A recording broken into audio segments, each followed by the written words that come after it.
त्रिभुवन विश्वविद्यालयमा कस्ता किसिमका चाहिँ समस्याहरूले त्रिवी जगडिएको छ र त्रिवीमा कस्ता किसिमका सुधारका उपायहरू अपनाउन सकिन्छ भन्ने विषयमा यस प्रत्याजित व्यवस्थापन तथा सरकारी आश्वासन समितिको कार्यालयमा समिति समक्ष आएर आफ्ना आफूले जानेका बुझेका र त्यहाँ एक्जिस्टिङ कुराहरूलाई चाहिँ राख्न पाउँदा म गौरवको आभास र अनुभूत गरिरहेको छु।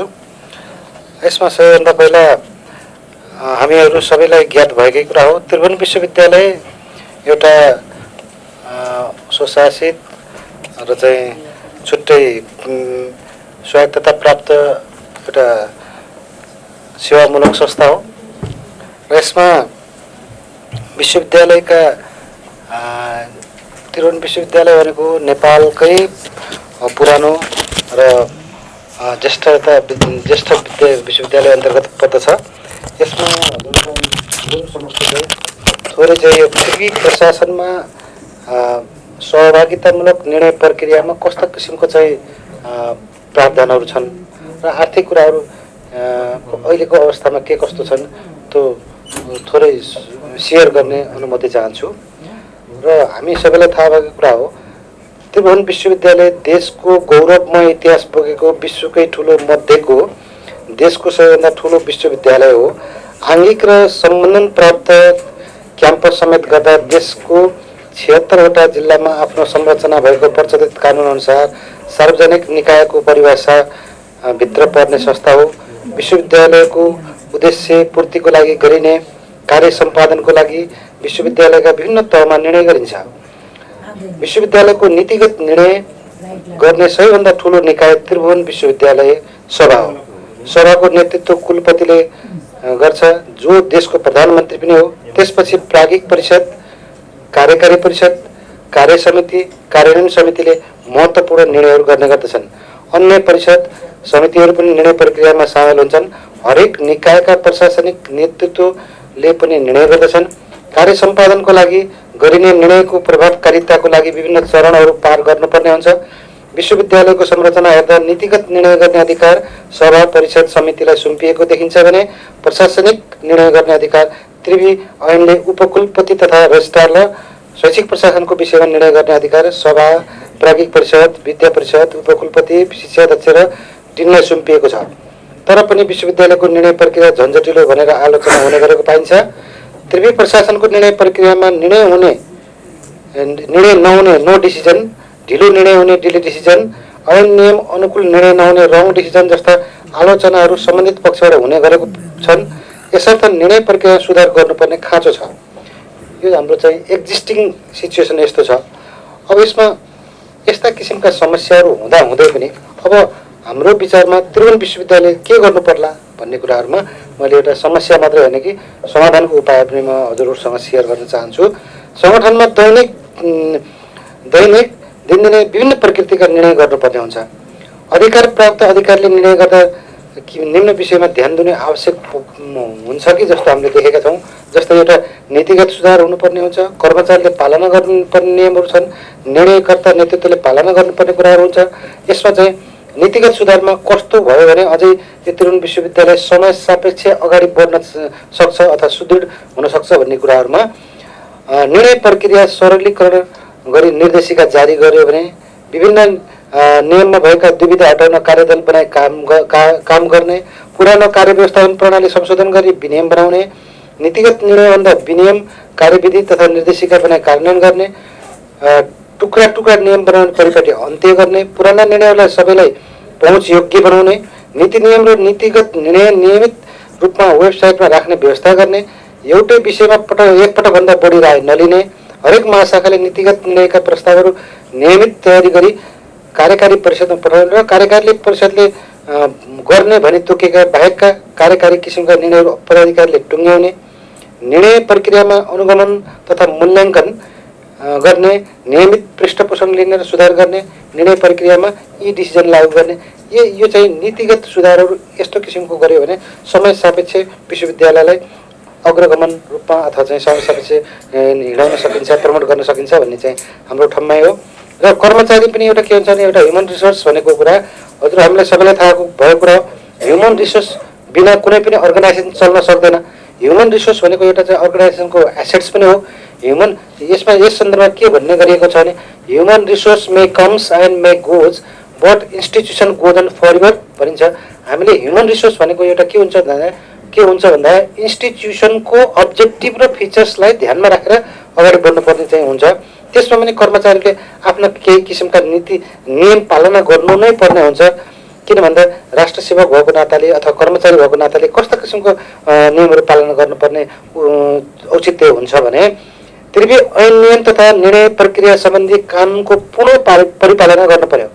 नीतिगत रूपमा कुनै सुधार गर्नुपर्ने भएमा आफैले प्रक्रिया बढाउने, पर्याप्त सूचना सङ्कलन गर्ने, अन्तर्क्रिया गर्दा वा सङ्गठनबाट पत्राचार गर्दा तोकिएकै व्यक्तिलाई सम्बोधन गर्ने, निर्णयमा कानुनी पक्षको विश्लेषण गर्ने, निर्णयबाट पर्ने प्रभावहरूको विश्लेषण गरी त्यसको बारेमा जानकारी गराउने, सूचना विश्लेषण आन्तरिक कर्मचारी वा बाह्य भनेको सङ्गठन विज्ञ पनि हुनसक्छ, नोडल एजेन्सी पनि हुनसक्छ, सरकारवाला पनि हुनसक्छ, निकायको व्यापक सहभागिता गराउने, पार्टिसिपेटिभ डिसिजन गर्ने भनेको त्यसमा व्यक्तिगत पक्षधरता हटाउने, सूचना विश्लेषण गरी राम्रा विकल्पहरू प्रस्तुत गर्ने, यस्तो यी कामहरू चाहिँ परिपालना गर्नुपर्छ भन्ने कुराहरू यदि यो भयो भने राम्रो हुन्छ भन्ने हाम्रो ठम्माइ छ।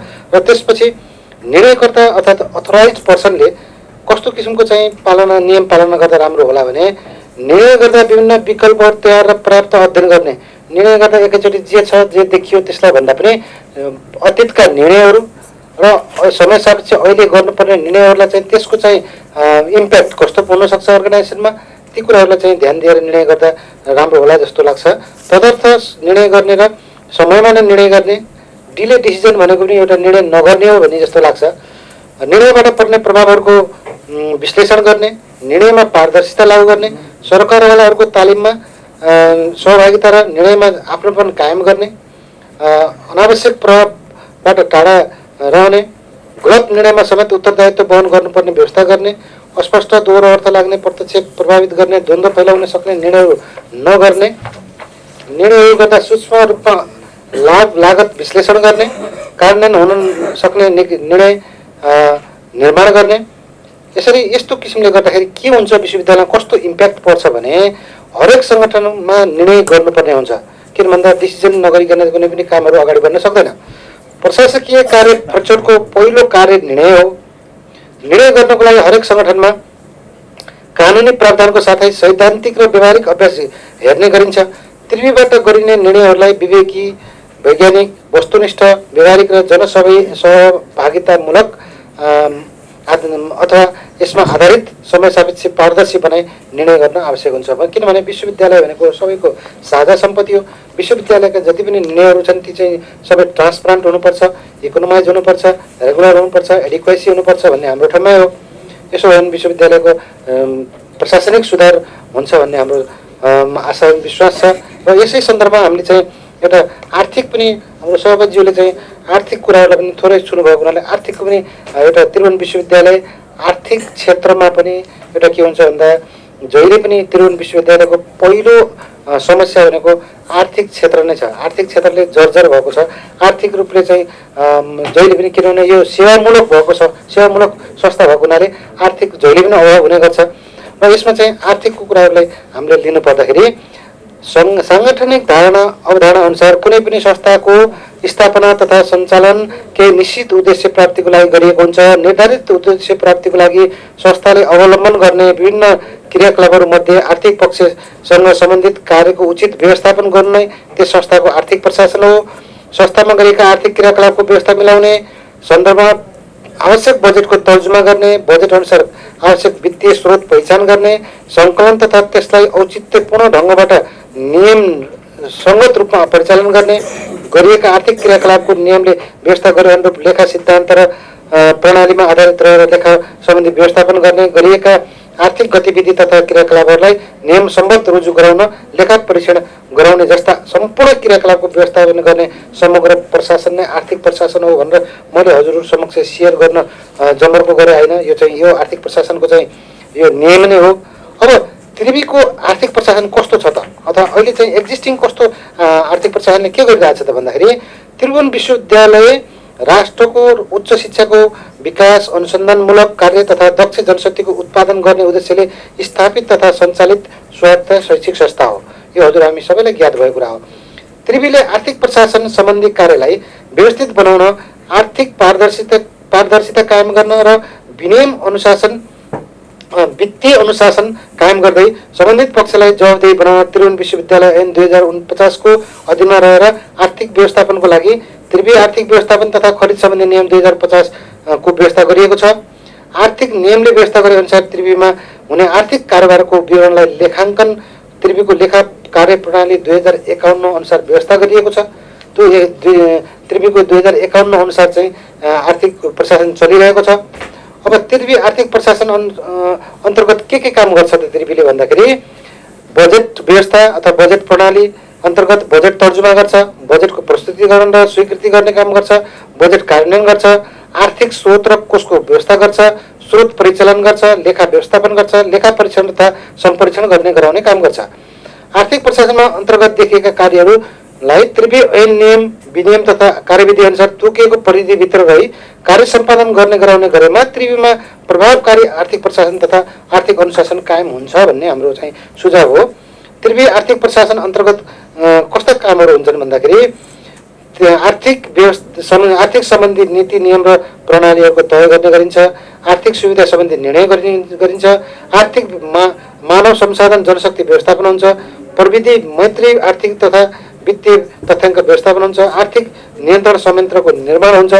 यसमा चाहिँ यो काम गर्दा गर्दै पनि त्रिभुवन विश्वविद्यालय एउटा शैक्षिक संस्था भएको हुनाले यसमा पनि केही च्यालेन्जेसहरू चुनौतीहरू छन्। यस्ता चुनौतीहरू कस्तो छन् भन्दाखेरि हजुरको त्रिवीबाट प्रभावकारी आर्थिक प्रशासन तथा आर्थिक अनुशासनको अपेक्षा राख्दै तर्जुमा गरेका आर्थिक नीति नियम अनुसार आर्थिक क्रियाकलाप गराउने भए तापनि त्यसलाई व्यवहारमा ल्याउँदा र वास्तविक रूपमा कार्य सम्पादन हुँदा केही समस्या उत्पादन हुने देखिन्छ र अनुभूति पनि गर्न सकिन्छ। त्रिवीको आर्थिक प्रशासनका कार्यमा देखिएका केही समस्या तथा उत्पन्न असहज परिस्थितिलाई अनुभूति गर्नुका केही कारणहरूमध्ये आर्थिक प्रशासन अन्तर्गतको लेखा व्यवस्थापन कार्यको लागि तर्जुमा गरिएको त्रिवी लेखा कार्य प्रणाली अहिलेको आवश्यकता अनुसार परिमार्जन नगरिनु हो। अथवा यो चाहिँ हजुरसँग म के सेयर गर्न चाहे भने अहिलेको समय सापेक्ष अनुसार त्रिभुवन विश्वविद्यालयको जुन आर्थिक प्रशासन छ त्यसलाई चाहिँ परिमार्जन नहुने। जस्तै अहिले चाहिँ हजुरको के छ भन्दाखेरि आर्थिक प्रशासन अन्तर्गत पनि कतिपय कुराहरू जस्तै आर्थिक ऐन नियम अनुसार चाहिँ र समय सापेक्ष चाहिँ यसमा चाहिँ केही परिमार्जन हुनुपर्ने, टोटल परिमार्जन भएको छैन भन्ने कुरा हो। र त्यसमा त्रिवी आर्थिक नियममा भएका नियमहरूलाई समय र आवश्यकता अनुसार परिमार्जन गरिएको भए तापनि त्यसबारे सबै सम्बन्धित निकायहरूलाई समयमै जानकारी नगराउनु र नहुनु पनि यस्तै यसमा चाहिँ दोस्रो चुनौती छ। यसरी हामीहरू यहाँ अहिले हजुरहरूले आमन्त्रण गर्नुभएर आएर मैले प्रस्तुत गर्न पाएँ। यस्तै किसिमले चाहिँ समय सापेक्ष र सम्बन्धित निकायहरूमा यस्तो प्रस्तुतिकरण गर्ने अनि त्यहाँ छलफल गर्ने आवश्यक छलफल गरियो भने यसमा निश्चित रूपमा केही सुझाव प्लस सुधारका कुराहरू आउँछन् भन्ने हामीलाई ठम्माइ छ। त्रिवीको आफ्नै आर्थिक नियमको व्यवस्था भए तापनि आफ्नो अनुकूलमा कहिले त्रिवी आर्थिक नियम त कहिले सार्वजनिक खरिद ऐन तथा नियमावलीको प्रयोग गरिनु। यसमा चाहिँ के छ भने त्रिभुवन विश्वविद्यालय एउटा स्वायत्त संस्था भनेर अघि नै हजुरहरूसँग चाहिँ अनुरोध गरेँ। त्यसमा चाहिँ त्रिवीको आफ्नै आर्थिक प्रशासन अथवा आर्थिक नियम छ। अब त्रिवी ऐनको मर्म नमर्ने अथवा मर्मलाई विपरीत नहुने गरी आर्थिक नियम बनाएको छ। त्यो आर्थिक नियमको सिलिङ र यो सार्वजनिक खरिद ऐन नियमावलीको सिलिङ चाहिँ फरक छ। त्यसकारणले चाहिँ सम्पूर्ण नियमहरू चाहिँ त्यसमा त्यो हामीले चाहिँ डबल कुराहरू चाहिँ कस्तो आएको छ भने त्रिभुवन विश्वविद्यालयको चाहिँ आर्थिक नियमको चाहिँ पालना गर्ने भने खरिद ऐन र नियमावलीको चाहिँ कुराहरू चाहिँ बाँधिन्छ। अब यसलाई सार्वजनिक खरिद ऐनको नियम लागू गर्ने त्रिवी ऐन अनुसार सबै बढ्दैन। अब फेरि कस्तो छ भने त्रिभुवन विश्वविद्यालयको आर्थिक प्रशासनले चाहिँ आन्तरिक लेखा परीक्षण गर्ने प्रचलन छ र महालेखा परीक्षणबाट फेरि फाइनल अडिट हुन्छ। त्यो दृष्टिकोण पनि फरक हुने भयो। त्यस कारणले चाहिँ अलिकति असमञ्जस्यता यसमा छ। आर्थिक प्रशासनको कार्य सम्पादनको लागि दक्ष कर्मचारीको कमी हुनु होइन। अब चाहिँ यसो के छ भन्दा आर्थिक प्रशासन भनेको चाहिँ यसमा चाहिँ के हुन्छ त भन्दाखेरि कर्मचारीका कुराहरू अब चाहिँ जुन सम्बन्धित right man right place at the right time भन्ने कुराहरूको चाहिँ यो चाहिँ पोस्टिङ र प्लेसमेन्टका कुराहरू पनि आउँछन्। लेखा सम्बन्धी कार्य सम्पादन प्रशासनिक कर्मचारीबाट गराउनु भनेको यो lack of due to the lack of financial staff होइन, ह्युमन रिसोर्स, यो चाहिँ प्रशासनिक कर्मचारीबाट पनि गर्नुपर्ने स्थिति देखिएको छ। आवश्यकता अनुसारको लेखा सम्बन्धी कर्मचारीको आवश्यक दरबन्दी व्यवस्था नहुनु होइन, दरबन्दीको ल्याक अफ हुनु, आर्थिक प्रशासन सम्बन्धी कार्य गर्ने कर्मचारीमा समय सापेक्ष आफूलाई सैद्धान्तिक रूपमा अध्यावधिक बनाइराख्न अध्ययन गर्ने बानी नहुनु, सेमिनार तालिम बैठक यस्ता कुराहरूको चाहिँ फ्रिक्वेन्टली चाहिँ प्रोभिजन नहुनु, त्रिवी आर्थिक व्यवस्था आर्थिक प्रशासन सम्बन्धी कार्यमा प्रयोग भएका प्रविधिहरू जुन सफ्टवेयर छन् सम्पूर्ण त्रिवी निकायमा एकरूपता नरहनु। जस्तै त्रिभुवन विश्वविद्यालय इन्टायरली यो त्रिभुवन विश्वविद्यालयले एउटा सफ्टवेयर डेभलप गरेर त्यसका आङ्गिक र उसका चाहिँ आङ्गिक डिपार्टमेन्ट आङ्गिक कलेजहरू र आङ्गिक जति पनि चाहिँ उसमा अन्तर्गतका चाहिँ निकायहरू छन् सम्पूर्णमा एकरूपता चाहिँ टिएससी सिस्टम लागू गर्यो भने त्यहाँ चाहिँ के हुन्छ भने एउटै केन्द्रदेखि सबै निकायहरूमा चाहिँ उसले चाहिँ आफूले सुपरभिजन र मोनिटरिङ गर्न पाइयो। अब एउटै सफ्टवेयर भएन भने के हुन्छ भने कुनै निकायले कुनै सफ्टवेयर राखेको छ, कुनै निकायले अर्को सफ्टवेयर राखेको छ भने त्यो सफ्टवेयरमा के हुन्छ त भन्दाखेरि त्यो सुपरभिजन गर्न जाने र मोनिटरिङ गर्न जाने मान्छेलाई पनि एउटा कम्प्लेक्सिटी फिल हुन्छ। त्यस्तो किसिमको अवस्था छ। लेखा सम्बन्धी कार्यको लागि कर्मचारीलाई नियमित तालिमको व्यवस्था नहुनु यो अघि नै भनिसकेँ। अब यसमा त यो समस्या मात्रै चुनौती मात्र भएन, अब त्रिभुवन विश्वविद्यालयलाई इन्टायर इन्स्टिट्युसनलाई अब यसमा देखेका चाहिँ चुनौती यस्ता चुनौतीहरू यसको अलावा के छन् भन्दाखेरि केही परम्परावादी सोच भएका कर्मचारी आधुनिक प्रविधि प्रयोग गर्ने चाहना नहुनु भनेको चाहिँ के छ भन्दाखेरि म चाहिँ एउटा चाहिँ सफ्टवेयरसँग चाहिँ र अहिले समय सापेक्ष म चाहिँ मैत्री भएन भने अब के हुन्छ त भन्दाखेरि मैले चाहिँ त्यो काममा चाहिँ डिले हुनसक्छ। त्यो सफ्टवेयर मैत्री पनि हुन सक्नु पऱ्यो, समय सापेक्ष पनि हुनसक्छ। त्यस्तो किसिमकोलाई एउटा उचित प्रोभिजन आउनु पऱ्यो अथवा एउटा निकास निस्किन पऱ्यो भन्ने कुरा हो। त्रिवी नियम र विनियममा एकरूपता नहुनु, ऐन नियम विनियममा चाहिँ स्पष्ट व्यवस्था नहुनु, निर्णय प्रक्रियामा सम्बन्धित निकायहरूको सहभागिता कम हुनु वा गरिनु, कार्य सम्पादन सम्बन्धी जिम्मेवारी जवाफदेहिता तथा कार्य सम्पादन आधारमा पुरस्कार तथा सजायको व्यवस्था वार्षिक रूपमा अथवा व्यवहारिक रूपमा नगर्नु भनेको चाहिँ पनिसमेन्ट र रिवार्डका कुराहरू चाहिँ अलिकति के भने इफेक्टिभली र यो फ्रिक्वेन्टली अगाडि आउनु पऱ्यो भन्ने कुरा हो।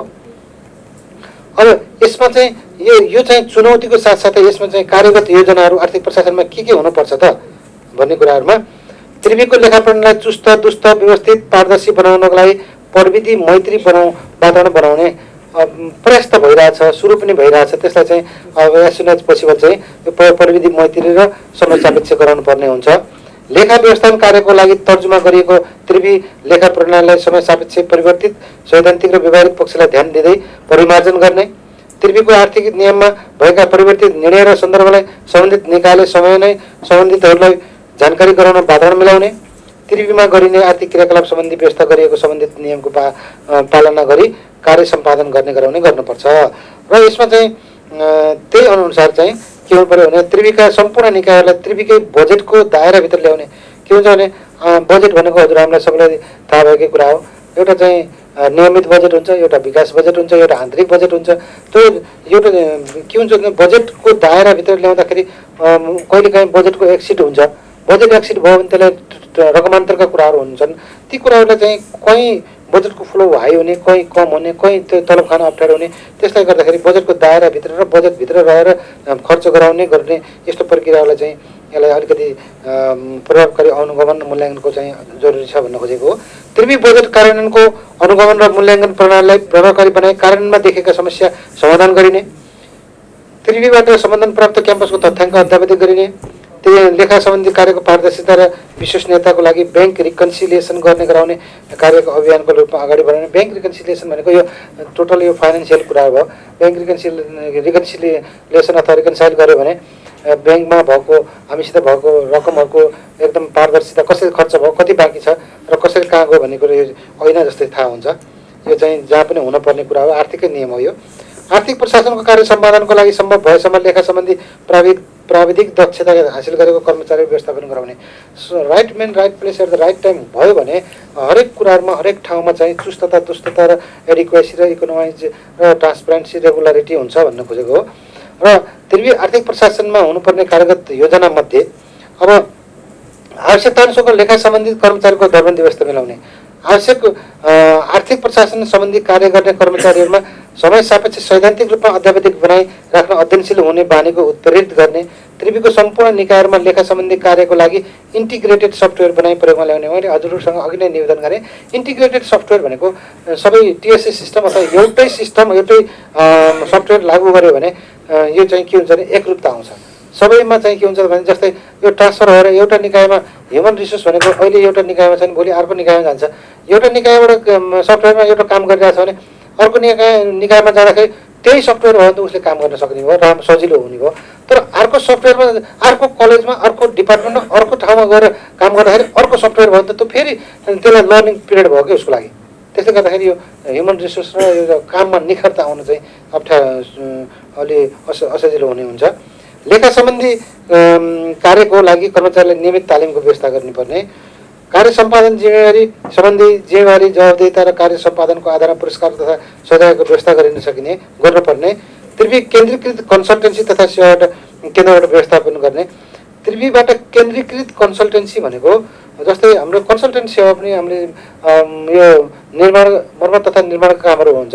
अब त्यो मर्मत तथा निर्माण गर्दाखेरि कन्सल्टेन्सी तोकेको कन्सल्टेन्सीबाट तोकेको रेट अनुसार हामीले काम गऱ्यौँ भने के हुन्छ भन्दाखेरि सबै निकायहरूले एउटै कन्सल्टेन्सीबाट कन्सल्टेन्ट हायर गरेर त्यो कन्सल्टेन्ट हायर गर्दाखेरि यति प्रतिशतको दरले चाहिँ हामीले चाहिँ दिने भन्ने एकरूपता आउँछ भन्न खोजेको मात्रै। यो गऱ्यो भने राम्रो हुन्छ भन्न खोजेको। संगठन तथा शैक्षिक तथा संगठन अनुसार विश्वविद्यालयको संरचना परिवर्तनमा अनिवार्य रूपमा आर्थिक तथा मानव संसाधन पक्षको विश्लेषण एवं अध्ययन सहित योजना तयारको आधारमा मात्र कार्यक्रम विभाग, केन्द्रीय विभाग, स्कुल र अन्य कुनै निकायको पुनः संरचना गरिने, यो गर्यो भने राम्रो होला।